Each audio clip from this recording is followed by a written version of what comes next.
Right, so this is a video for how to navigate Tutorbird, which I've recently introduced a lot of you to.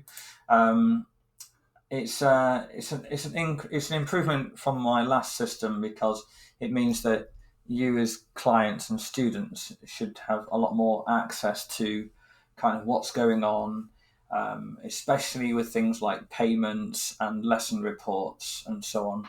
But it does get a little bit of getting used to. What I'd recommend is you just kind of like use it as your base. I will be putting everything on there now.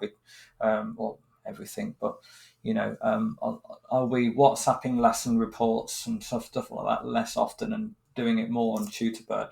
Anyway, I'm logged in as a made-up student here, just called Test. And I do have my own sort of behind-the-scenes view of everything, but I'm viewing it as if I was this student, which is, as you can see here. So it's viewing through the student portal, which is the thing that you're going to be using. Actually, they're both called student portals, but obviously you'll have a parent portal and you'll have a student portal. Anyway, this is what the students one looks like, probably very similar to the parents. You've got the how many hours studied this week, the attendance in the last 90 days, makeup credits, forget about that. That's something I'm not totally familiar with yet. But it's related, yeah, so, like, hopefully you're all aware that if you give me 48 hours notice, you don't get charged for the lesson. But if you give me under 48 hours, you're most likely going to get charged for the lesson.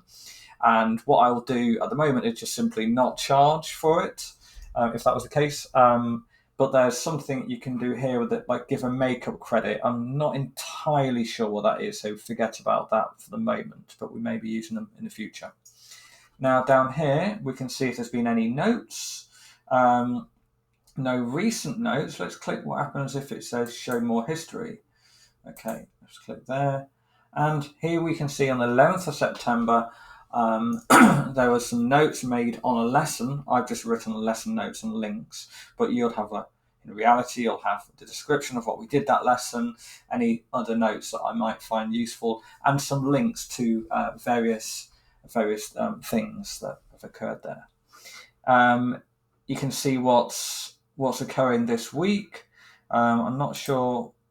Was this going to take me to the next week? Yeah, looks like it.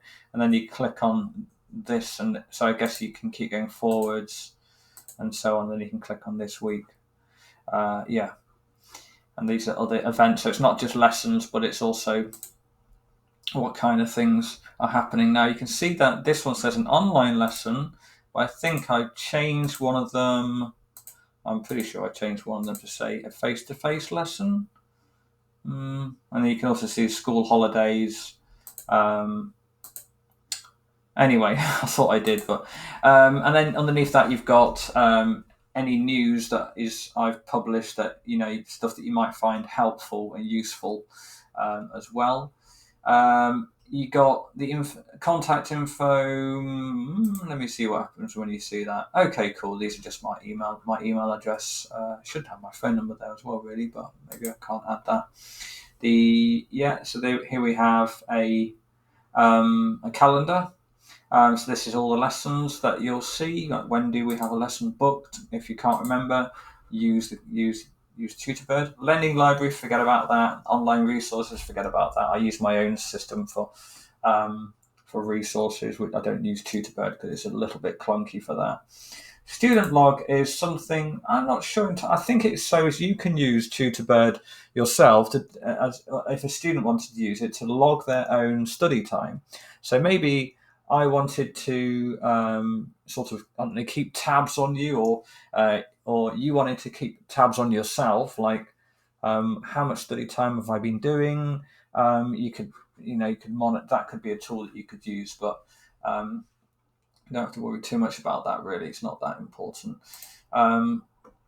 The attendance, these are just the lessons that took place. As you can see, this one that the student was present for, they've got notes there, so you can click on the notes and then you can see what happened and anything like that.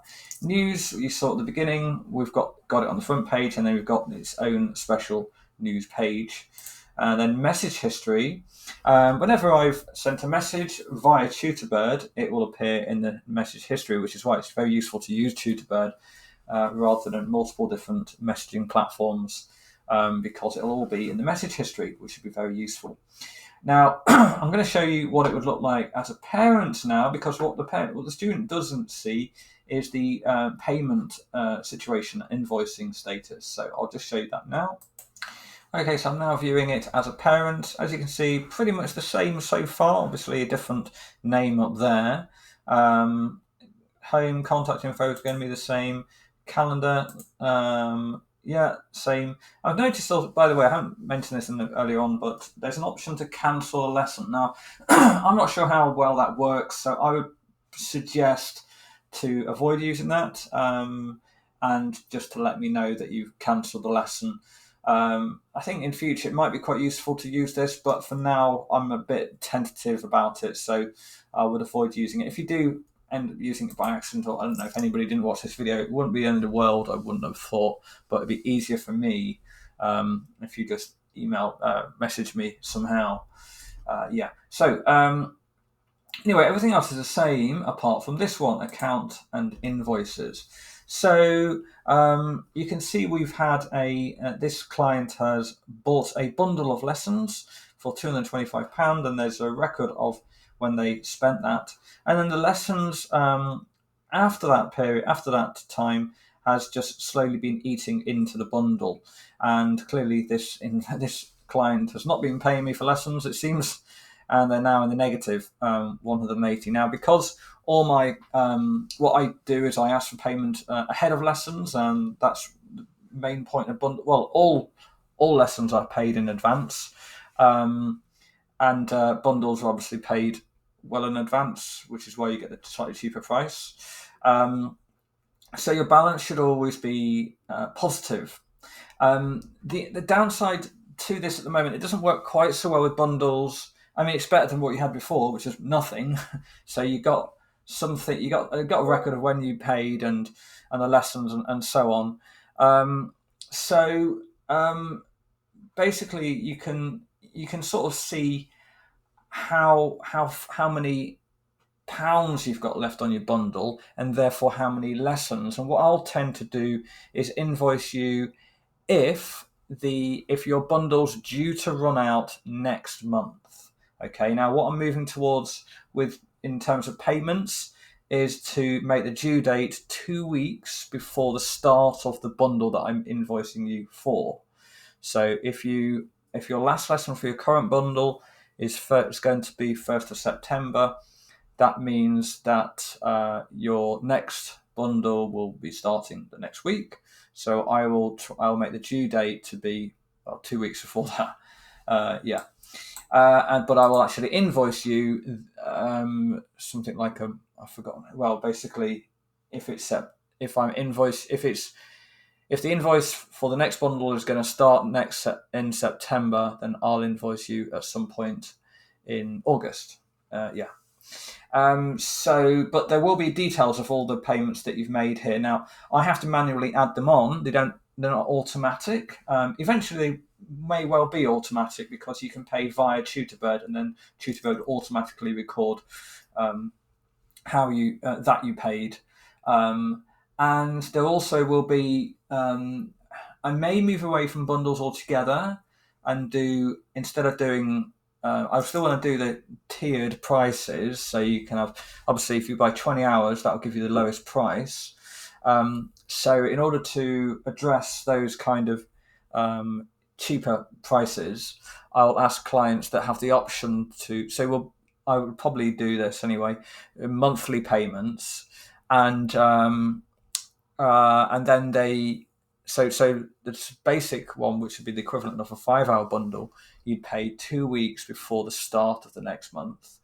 But if you wanted to go for the lower price, you could be always a month ahead or always 2 months ahead, and then that would get you to the lower prices and work the same way as a 10 or 20-hour bundle. Anyway, that's something that's in the pipeline. However, what's also in the pipeline is that Tutorbird have been speaking to me about, is that they're going to make a bundle packaging system themselves. so as it would be more easier to monitor bundles in here. So in which case, if they do that and it works quite well, maybe I will stay with bundles, or maybe I'll do both. I don't know. So yeah. Anyway, that's how that works. I understand that it's not. You have to get a calculator out a little bit, don't you, to kind of work out what you've got left here.